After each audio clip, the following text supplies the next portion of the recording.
जय माता दी। हर हर महादेव। कैसे हैं आप सभी? आशा करती हूँ आप सभी अच्छे होंगे। स्वागत है आपका आपके यूट्यूब चैनल आशक्ति को नमन में। मैं फिर आपके साथ एक और इंफॉर्मेटिव वीडियो के साथ। वीडियो को अंत तक जरूर देखिएगा। अगर आप मेरे चैनल पर नए हैं तो चैनल को सब्सक्राइब जरूर कीजिएगा, प्रेस कीजिएगा बेल आइकन को, जिससे कि मेरे आने वाले सभी वीडियो के नोटिफिकेशन आपको मिल सके। आज का ये वीडियो भगवान शिव को समर्पित है। आप सभी को पता है कि हम सभी सुबह उठते ही सूर्य नमस्कार और भगवान शिव को एक लोटा जल चढ़ाने जरूर जाते हैं। बहुत से लोगों का नियम होता है, बहुत से जातक जो है भगवान शिव की पूजा अर्चना के, कुछ शिव भक्त हैं, कुछ शैव भक्त हैं, कुछ वैष्णव भक्त हैं, है ना। तो सब जिनके जो भी इष्ट हैं उनकी पूजा अर्चना के लिए वो तत्पर रहते हैं। तो भगवान शिव की पूजा अर्चना करने के लिए भी बहुत से जातक जो है सूर्य नमस्कार किया, एक लोटा जल सूर्य भगवान को चढ़ाया, सूर्य देव को चढ़ाया, और उनके तेज जैसा अपना अपना भी तेज करने के लिए उनसे हमने प्रार्थना की। फिर हम पहुंच गए शिवालय एक शुद्ध गंगा जल का लोटा लेकर के। तो सभी के मन में एक सवाल आता है कि जब भगवान शिव जो है एक लोटे जल से प्रसन्न हो जाते हैं तो दूध, दही, शहद, घी, भांग, धतूरा, बेलपत्र, बेलफल, आक का फूल, आक के पत्ते और शमी पत्र क्यों इतना सब कुछ चढ़ाया जाता है भगवान शिव को? क्यों समर्पित किया जाता है? क्या यह उनकी प्रिय चीजें हैं? आज का ये वीडियो आपके लिए बहुत ही इंपॉर्टेंट है। ज्यादा से ज्यादा शेयर भी जरूर कीजिएगा। तो इसी बारे में आज हम बात करेंगे, और बात करेंगे कि सिवा मुट्ठी क्या है। सिवा मुट्ठी क्या है? सिवा मुट्ठी में हम भगवान शिव को क्या क्या समर्पित कर सकते हैं, और उन चीजों को समर्पित करने से हमारी कौन से ऐसी पीड़ा है, कौन से ऐसे कष्ट हैं जिनका निवारण जो है भगवान शिव पल भर में कर देते हैं। आप सभी जानते हैं भगवान शिव जो है देवों के देव महादेव हैं और भोलेनाथ है। भोलेनाथ मतलब भोले, मन के भोले। उन्हें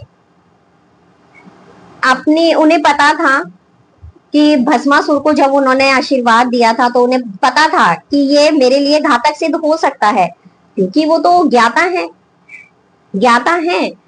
उन्हें पता था, लेकिन फिर भी उन्होंने भस्मासुर को आशीर्वाद दे दिया। और भस्मासुर ने जब उनसे आशीर्वाद प्राप्त किया तो वो खुद ही भगवान शिव को ही भस्म करने के लिए घूमने लगा। तो ऐसे हैं हमारे भोलेनाथ, पल भर में प्रसन्न हो जाते हैं। बस थोड़ी सी श्रद्धा भावना की जरूरत होती है, थोड़े से भाव के भूखे हैं। देखिएगा, जब हम भगवान शिव को कोई भी चीज समर्पित करते हैं, चाहे वो पुष्प है, चाहे वो पत्र है, चाहे वो फल है, चाहे वो नैवेद्य है, चाहे वो धूप दीप दान है, कुछ भी जब हम भगवान शिव को समर्पित करते हैं तो उसके पीछे हमारी भावना छुपी होती है। और वो भावना जो होती है ना, वो आपकी हृदय से होनी चाहिए, मतलब सच्ची होनी चाहिए। उसमें किसी भी प्रकार का कोई दिखावा नहीं होना चाहिए। देखिएगा, आप सभी को पता है कि भगवान शिव को समर्पित होता है सोमवार का दिन, तो भगवान शिव को समर्पित होते हैं हमारे सावन माह के जो दिन होते हैं। श्रवण मास भगवान शिव को समर्पित होता है। और जब हमारे श्री हरि क्षीर सागर में योग निद्रा में चले जाते हैं तो उसके बाद सृष्टि का जो कार्यभार है वो हमारे भगवान शिव ही संभालते हैं। तो भगवान शिव की बहुत बड़ी महिमा है, और हमारे हिंदू धर्म में भगवान शिव की पूजा का विशेष महत्व है। प्रत्येक सोमवार को जो है भगवान शिवालय में जाकर के बहुत से जातक जो है उन्हें बेल पत्र और आपका पंचामृत स्नान कराते हैं। दूध, दही, शहद, घी, शक्कर आदि से स्नान आदि कराते हैं उन्हें। तो इनको स्नान कराने के पीछे, जलाभिषेक कराने के पीछे क्या महत्व है? तो देखिएगा, मैं बता दूं आपको कि जो लोग ये सारी चीजें अर्पित करते हैं, सबसे पहले आपको अपनी दिशा का चयन करना है। दिशा का चयन करना है और ध्यान रखना है कि ये चीजें आप जो है किसी धातु के पात्र में लेकर ही आप उनको अर्पित करें। तांबे के लोटे में दूध, दही या पंचामृत बना करके आपको अर्पित नहीं करना है, ठीक है।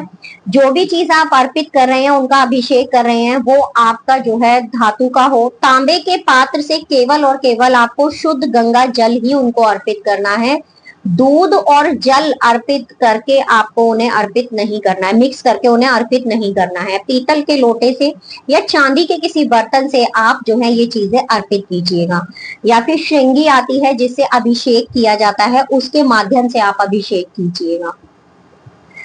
अभी आप ये कहेंगे, अभी तो आप कह रहे थे कि भगवान भाव के भूखे होते हैं। जी हाँ, भाव के भूखे होते हैं, लेकिन जब हम भगवान को, अपने इष्ट को की कुछ चीजें, जब हम उनकी मनपसंद चीजें जब हम उनको समर्पित कर रहे होते हैं तो उनका दिल भी प्रसन्न होना चाहिए।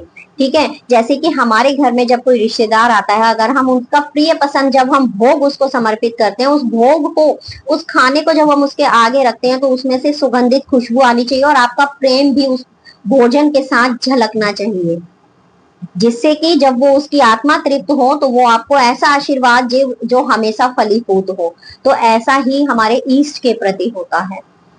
तो ऐसा ही है। दूसरा आपको ध्यान रखना है कि भगवान शिव पर चढ़ाया हुआ कोई भी वस्तु जो होती है, चाहे वो फल है, चाहे वो आपका शमी पत्र है या कुछ भी है, ये सारी चीजें आप दोबारा इस्तेमाल नहीं कर सकते। केवल और केवल आप भगवान शिव पर जो है बेलपत्र जो होता है वो इस्तेमाल कर सकते हैं, किसी दूसरे का चढ़ाया हुआ, दूसरे का चढ़ाया हुआ, वो भी आप शुद्ध गंगा जल से धोएंगे तब। अगर वो शिवलिंग से नीचे गिर जाता है, अगर वो शिव परिवार के समक्ष गिर जाता है कहीं भी, तो आप उसे यूज नहीं कर सकते। कहीं से कटा पिटा बेलपत्र नहीं होना चाहिए, और उसके ऊपर अगर आप श्री राम लिख करके भगवान शिव को समर्पित करते हैं तो अति उत्तम। आप सभी को पता होगा कि भगवान शिव खुद श्री राम के भक्त थे, वो खुद उनके नाम का सुमिरन करते थे, क्योंकि वो भगवान विष्णु के अवतार थे, पता होगा आप सभी को। तो श्री राम लिख करके अगर आप उसे अर्पित करते हैं ना उनको, तो बहुत जल्द आपकी मनोकामना पूर्ण होती है। और ध्यान रखना है, लाल रंग का इस्तेमाल, लाल चंदन, लाल रोली का इस्तेमाल आपको भगवान शिव की पूजा में नहीं करना है। कुछ ऐसी इंपॉर्टेंट बातें जो आपको शायद नहीं पता थी वो मैंने आपको बता दी। दूसरा, जब आप भगवान शिव के मंदिर में, शिवालय में जाते हैं तो दिशा का चयन करना आपको अवश्य ध्यान रखना है। उत्तर दिशा की तरफ आपका मुख होना चाहिए और दक्षिण दिशा की तरफ आप खड़े होने चाहिए। मतलब जब भी आप भगवान शिव का अभिषेक करें, आप उन्हें कोई भी वस्तु उन्हें समर्पित कर रहे हैं, तो आपका मुख जो है उत्तर दिशा की तरफ हो और आप दक्षिण की दिशा में खड़े हों, या फिर ईशान कोण की तरफ आपका मुख होना चाहिए। भगवान शिव की जो जलधारी होती है उस तरफ आप खड़े, मतलब भगवान शिव के बिल्कुल सम्मुख खड़े होकर के, उनके सामने खड़े होकर के कभी भी जल अर्पित हमें नहीं करना चाहिए। ये ध्यान रखना है आपको। विशेषकर दिशा का चयन अवश्य आपको ध्यान रखना है, ये आपके लिए इंपॉर्टेंट हो गया। अब बात कर लेते हैं, जब आप जल चढ़ाते हैं तो जल सबसे पहले किस पे चढ़ाना चाहिए? गणेश भगवान, कार्तिकेय जी, अशोक सुंदरी, फिर एंटी क्लॉकवाइज शिवलिंग पर, फिर देन उसके बाद भगवान शिव पर, फिर उसके बाद वासुकी नाग पर, फिर जो दो तली होती है, जो छोटा सा मटका होता है, उसके अंदर जो आपके लोटे का जो जल है वो बचा, वो उसमें चढ़ाइएगा। और अन्य जो थोड़ा सा जल आपको बचाना है, नंदी जी हो गए, ब्रह्मा विष्णु महेश हो गए, हमारी माता गौरा पार्वती हो गई, और गणेश जी की प्रतिमा, मतलब शिव परिवार में जितने भी लोग मौजूद हैं, फिर उनको आपको जल अर्पित करना है। ऐसे आपको जल अर्पित करना है, ठीक है। तो क्योंकि कहते हैं कि जहां से जल जाता है, जलधारी जहां से जाती है, वहां पे 33 कोटि देवी देवताओं का वास होता है। कुछ लोग कहते हैं कि भगवान शिव पर चढ़ाया हुआ जल हमें पीना चाहिए या नहीं पीना चाहिए, ठीक है, और या फिर हमें जो फल प्रसाद आदि है वो खाना चाहिए, नहीं। तो देखिएगा, पान हमें जरूर करना चाहिए, लेकिन कहते हैं ना कि सेवन सिर्फ दवाई के रूप में। जो भी जल आदि भगवान शिव को चढ़ाया जाता है, ठीक है, वो जो है आप अगर उसका सेवन कर रहे हैं तो सर्वप्रथम उसका सेवन नहीं करना है। आपको पहले लेकर के अपनी आंखों पे, नेत्रों पे लगाना है, मस्तक पे लगाना है, फिर अपने ऊपर, फिर उसके बाद आपको इस अंजुली से थोड़ा सा जल लेकर के और अपने मुख में डाल लेना है, थोड़ा सा प्रसाद के रूप में। प्रसाद के रूप में आप ग्रहण कर सकते हैं, जल को, क्योंकि वो शिव का प्रसाद के रूप में है। कहते हैं कि उनके सभी कष्टों का निवारण करता है। किसी प्रकार का कोई कष्ट आदि है तो आप इस जल को ग्रहण कर सकते हैं। प्रसाद को भी आप ग्रहण कर सकते हैं, ऐसा नहीं है, क्योंकि जो चीज भगवान शिव को समर्पित की जाती है वो आप ग्रहण कर सकते हैं, क्योंकि वो एक प्रसाद का रूप बन गई है। अब बात करते हैं सिवा मुट्ठी की। हम सभी लोग जो है, जब सावन का महीना शुरू होता है या फिर सोमवार का दिन होता है, तो हम जो है अनाज चढ़ाते हैं। भगवान शिव पर अनाज चढ़ाने का विशेष महत्व है। तो आज मैं आपको कुछ ऐसे 5 अनाज बताऊंगी जिनको हम सिवा मुट्ठी के नाम से जानते हैं।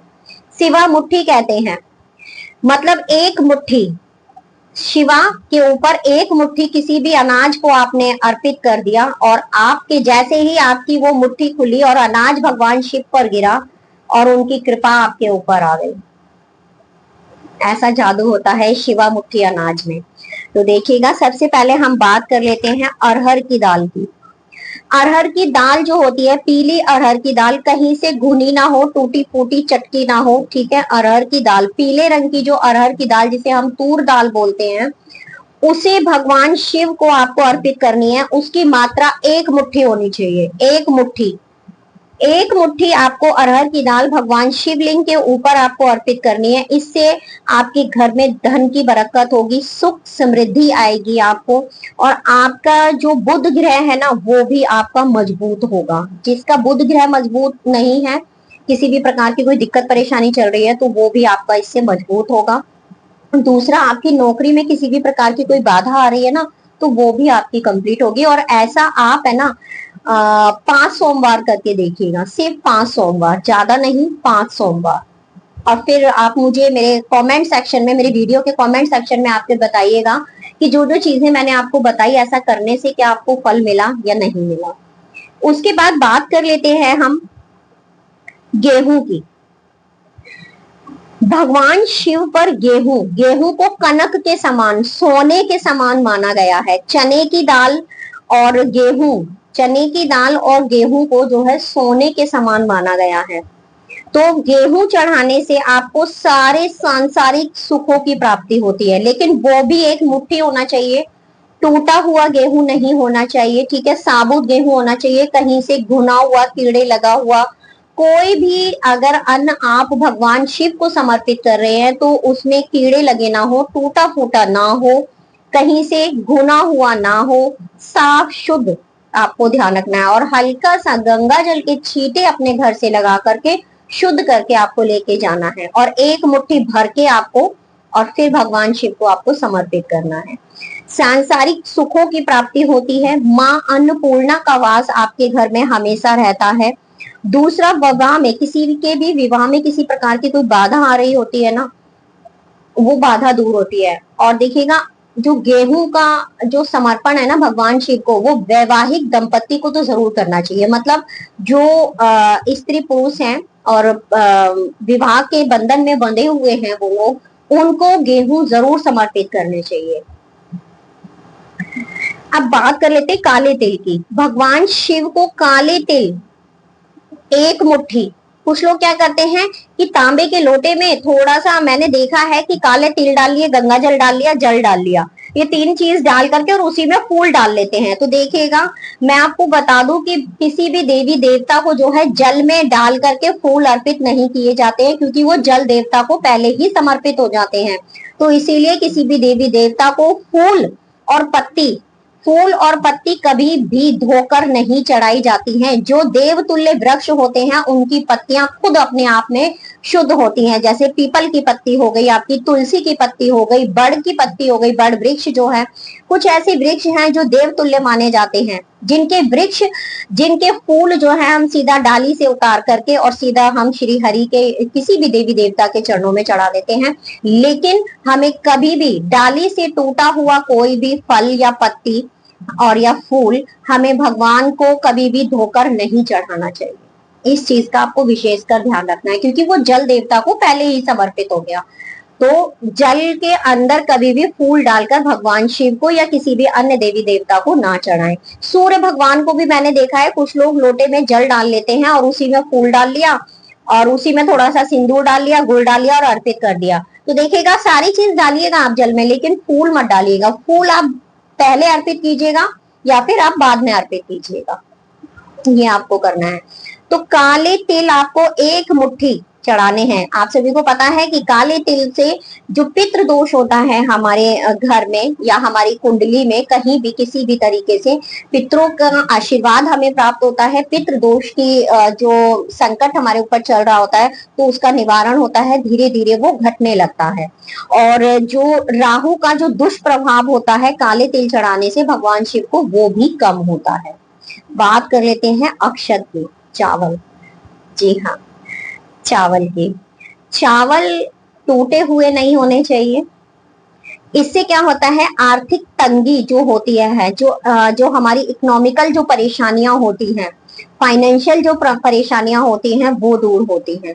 इससे धीरे धीरे जो है हमारी आर्थिक स्थिति जो होती है वो सुधरने लगती है चावल चढ़ाने से। मूंग दाल की बात कर लेते हैं। हरी मूंग दाल जो होती है साबुत होनी चाहिए, वो टूटी हुई मूंग दाल आपको यूज नहीं करनी है। हरी मूंग दाल वो साबुत होनी चाहिए। जिस व्यक्ति के संतान सुख की प्राप्ति जिसे नहीं है और वो संतान सुख से वंचित है, वो प्रत्येक सोमवार 1.25 महीने तक भगवान शिव को 1 लोटा गंगा जल, शुद्ध गंगा जल, पानी मिलाकर नहीं, शुद्ध गंगा जल और 1 मुट्ठी मूंग की दाल और चंदन 1 मुट्ठी मूंग की दाल, शुद्ध गंगा जल तांबे के लोटे में लेकर के जाना है। और एक 3 पत्ती वाला क्या, बेलपत्र। और माता गौरा के लिए सिंदूर, ज्यादा बड़ी चीजें नहीं बता रही हूं मैं, माता गौरा के लिए सिंदूर और कलावा, ये चीजें लेकर के जानी है, अर्पित करनी है। फूल लेकर जाना है आपको। भगवान शिव को मैं आपको बता दूं कि भगवान शिव के ऊपर लाल रंग का फूल अर्पित आप कर सकते हैं, लेकिन गुड़हल का फूल आप अर्पित नहीं करेंगे। गुलाब का फूल आप अर्पित कर सकते हैं। भगवान शिव को मैंने देखा है कुछ लोग मंजरी चढ़ाते हैं तुलसी की, तो ऐसा आपको नहीं करना है, ठीक है। तुलसी भगवान शिव पर नहीं चढ़ाई जाती है। केतकी का फूल और केवड़े का फूल भगवान शिव को नहीं चढ़ाया जाता है। बाकी अन्य फूल आप भगवान शिव को समर्पित कर सकते हैं। ये चीजें आपको लेकर के जानी है। भगवान शिव पर आपको जल चढ़ाना है। 1 मुट्ठी मूंग आपको चढ़ानी है बंद करके और ऐसे छोड़ देनी है आपको, ऐसे सीधा। जैसे ही वो भगवान शिव पर बरसेगी ना, ऐसे आपकी 1 मुट्ठी मूंग, वैसे ही उनकी कृपा आपके ऊपर बरसना शुरू हो जाएगी, ऐसा है। और जो मैंने बेलपत्र बताया है ना आपको, उस बेलपत्र पे श्री राम या ओम लिख करके 3 पत्तों पे आपको भगवान शिव को अर्पित करना है। माता गौरा को तिलक लगाना है रोली का, चंदन का, सफेद चंदन का जो तिलक है भगवान शिव को लगाना है। त्रिपुंड लगाना है। और जो कलावा मैंने दिया है भगवान शिव और माता गौरा को आपको बंधन में बांधना है, दोनों। उसके बाद आपको क्या करना है कि जो शिव परिवार आपके ब्रह्मा विष्णु महेश हैं, गणेश भगवान हैं, नंदी जी हैं, इन सब की भी पूजा अर्चना आपको सेम उसी भाव से करनी है। जल आदि अर्पित करके, तिलक आदि अर्पित करके, जो भी भोग प्रसाद आप लेकर गए हैं वो उनको समर्पित करना है।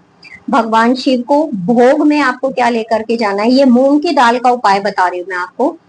भोग में आपको क्या लेकर जाना है, कोई भी मीठी चीज, आप कोई भी मीठी चीज लेके जा सकते हैं आप। खीर ले जाइएगा आप, ठीक है, खीर ले जा सकते हैं। बेल फल ले जाइएगा आप, बेल फल भगवान को बहुत प्रिय है, बेल फल। या बेर लेके जाइएगा आप। भांग धतूरा भी आप लेके जा सकते हैं भोग के लिए। और आप पुए भी भगवान शिव को समर्पित कर सकते हैं। ऐसा करते हैं आप तो आपको संतान सुख की प्राप्ति होती है। केवल और केवल आप 5 सोमवार करके देखिएगा, फिर उसके बाद चमत्कार देखिएगा अपने जीवन में। तो इतना बड़ा महत्व है सिवा मुट्ठी का। तो सिवा मुट्ठी मतलब 5 प्रकार का अनाज और 5 प्रकार की बाधाओं से मुक्ति। और ये आप जो है प्रत्येक सोमवार भी कर सकते हैं, सावन के सोमवार में भी कर सकते हैं। क्योंकि देखिएगा मनुष्य के जीवन में इंसान की जो इच्छाएं हैं वो कभी समाप्त नहीं होती, असीमित है वो। उनकी कोई सीमा ही नहीं है ना। तो जैसे जैसे हमारी इच्छाएं बढ़ती हैं, ठीक है, उनको पूरा करने की भी ललक भी बढ़ती है। तो जरूरी नहीं है कि परिस्थितियां एक जैसी रहती हो। सुख और दुख जो है सिक्के के दो पहलू होते हैं। तो सभी दुखों का इलाज हमारे ईस्ट के पास होता है। तो उनको कभी सुख में और दुख में हमें कभी नहीं भूलना चाहिए, दोनों समय हमें याद रखना चाहिए। और जब हम दुख में आ जाते हैं तो उन्हें ज्यादा याद करते हैं, तो वही हमारे दुख का निवारण करते हैं। तो भगवान शिव जो है ना, वो बहुत भोले हैं। आप सच्ची भावना से ये कार्य करके देखिएगा और आपके सभी बिगड़े काम जो है बनने लगेंगे और शिव की कृपा आप पर बरसने लगेगी। तो हर हर महादेव। कैसी लगी आपको ये जानकारी? कमेंट सेक्शन में जरूर बताइएगा। मैं फिर मिलूंगी आपसे ऐसी ही एक और इंफॉर्मेटिव वीडियो के साथ और जानकारी के साथ। जब तक के लिए नमस्कार, जय माता दी, हर हर महादेव। श्री हरि की कृपा, महादेव की कृपा, माँ गौरा की कृपा आप सभी पर बनी रहे। हर हर महादेव।